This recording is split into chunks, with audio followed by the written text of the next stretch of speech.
Imagine waking up tomorrow to find your favorite local shops, the places you've known and loved for years, are suddenly different. The familiar faces, the comforting routines, all seem to have shifted overnight. The signs are the same, the storefronts look familiar, but something has changed. It's as if a subtle, almost imperceptible transformation has taken place. What if I told you this isn't just imagination, but a £200 billion reality that's already reshaped Britain's economy? This is not a distant possibility, but a current, pressing reality. A shadowy group of American investors has quietly bought up huge swaths of the UK's most beloved brands. These are the brands that have been part of the British identity for decades. From your morning coffee to your evening takeaway, chances are you're putting money in their pockets without even realizing it. Every transaction, every purchase, is contributing to this hidden takeover. But here's the kicker. This massive buyout spree was funded with borrowed money. It's a financial gamble of epic proportions. Billions upon billions of pounds of debt, all piled onto the very companies we rely on every day. This debt is a ticking time bomb, threatening the stability of our economy. And now, as interest rates skyrocket and the UK economy teeters on the brink, this house of cards could come crashing down, taking your job, your savings, and your way of life with it. The stakes have never been higher. Over the next 15 minutes, we're going to unravel this web of high-stakes deals and show you how Brexit, COVID-19, and a tidal wave of debt have left the UK in its most precarious position since World War II. The convergence of these factors has created a perfect storm. We'll expose the hidden dangers lurking behind those familiar storefronts and reveal why the next government faces a near-impossible task in fixing this mess. The challenges are immense and the solutions are far from simple. By the end of this video, you'll never look at your local high street the same way again. The familiar will become unfamiliar and the ordinary will seem extraordinary. And you'll understand why the choices made in the coming months could determine Britain's economic fate for generations. The decisions we face now will echo through the years to come. So, are you ready to peek behind the curtain and see how deep this rabbit hole goes? Let's dive in and uncover the truth together. Our story begins with a financial trick known as a leveraged buyout. Imagine you want to buy a charming little shop for £500,000. You put down £100,000 of your own money and borrow the rest. After some renovations, you sell it for a tidy profit. Sounds simple enough, right? But here's where it gets interesting. What if, instead of you being responsible for repaying that massive loan, the shop itself was on the hook? That's essentially how leveraged buyouts work. Private equity firms buy huge companies using mountains of debt, and then saddle those same companies with the burden of repayment. It's a high-stakes game where the potential rewards are enormous, but so are the risks. And over the past 7 years, this game has been played out across the UK on an unprecedented scale. Let's look at a prime example. Morrisons, one of Britain's big four supermarkets. For decades, it was a solid family-owned business. But then came the perfect storm Brexit, followed swiftly by the pandemic. While American retailers bounced back after COVID, Morrisons' value plummeted, making it a juicy target. In 2021, American private equity firm Clayton, Dubilier & Rice swooped in, paying £7 billion for Morrisons.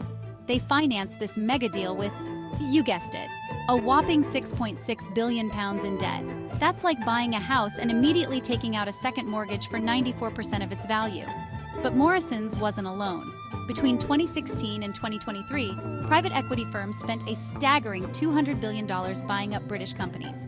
That's more than double what they spent in Germany and nearly 6 times what they invested in France. Walk down any UK high street today and you're likely surrounded by private equity-owned brands. The Body Shop, Pizza Express, Wagamama, New Look, Burger King, the list goes on and on.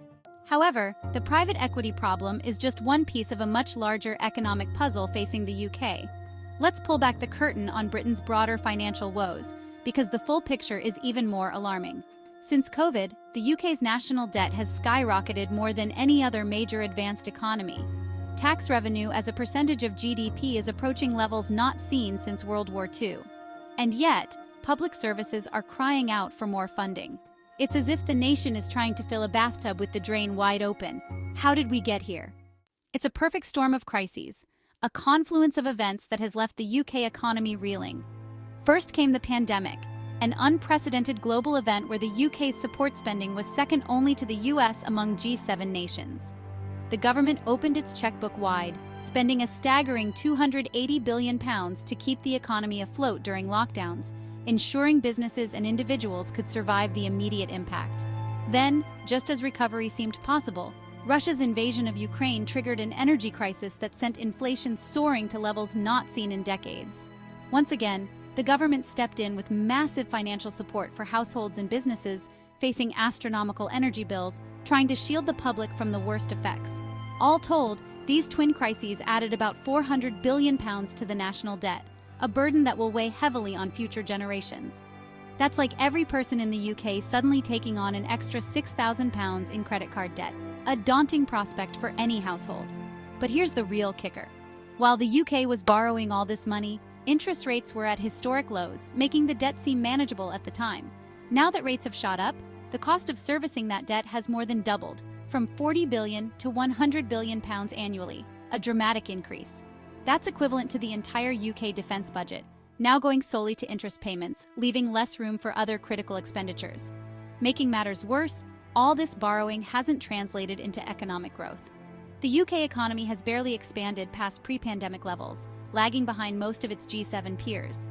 The UK economy has barely expanded past pre-pandemic levels, lagging behind most of its G7 peers, a worrying sign for the future. It's as if we've taken out a massive loan to renovate our house, but instead of increasing its value, we've barely managed to keep the roof from caving in, a precarious situation. So, the next government faces a seemingly impossible task. How do you pay off a mountain of debt without raising taxes, borrowing more money, or further squeezing already strained public services? It's a delicate balancing act. It's like trying to escape from a straitjacket while hanging upside down over a tank of sharks, a near impossible feat. The answer might lie in productivity, the holy grail of economic growth, a solution that could potentially turn the tide. By working smarter, not harder, the UK could potentially grow its way out of this economic quagmire, finding new efficiencies and innovations. But there's a problem. Britain's productivity has been stagnating since the 2008 financial crisis, a trend exacerbated by Brexit and COVID, making the path to recovery even more challenging. To make matters worse, the UK is facing a unique labor shortage. While other major economies saw workforce participation increase after the pandemic, Britain actually lost workers. 1 million people are missing from the labor force, many due to long-term illness or stuck on NHS waiting lists. It's as if a city the size of Birmingham suddenly decided to take an extended holiday from work. This labor shortage isn't just a statistic, it's having real-world impacts. Businesses are struggling to find workers, leading to reduced hours, closed locations, and in some cases, shuttered companies. Meanwhile, those who are working often find themselves stretched thin, covering multiple roles and working longer hours. The strain on the NHS, already buckling under the weight of COVID backlogs, is particularly concerning. With more people out of work due to long-term illness, the demand for healthcare services is increasing, just as the system is least able to cope. It's a vicious cycle that threatens to undermine one of Britain's most cherished institutions. The next government, whoever that may be, faces a Herculean task. They need to boost productivity, get people back to work, manage high interest rates, and bring down national debt, all while strengthening public services and supporting those unable to work. It's like trying to solve a Rubik's Cube blindfolded while riding a unicycle. Some argue that the solution lies in embracing new technologies and investing heavily in education and training. Others advocate for a complete overhaul of the tax system to incentivize work and investment.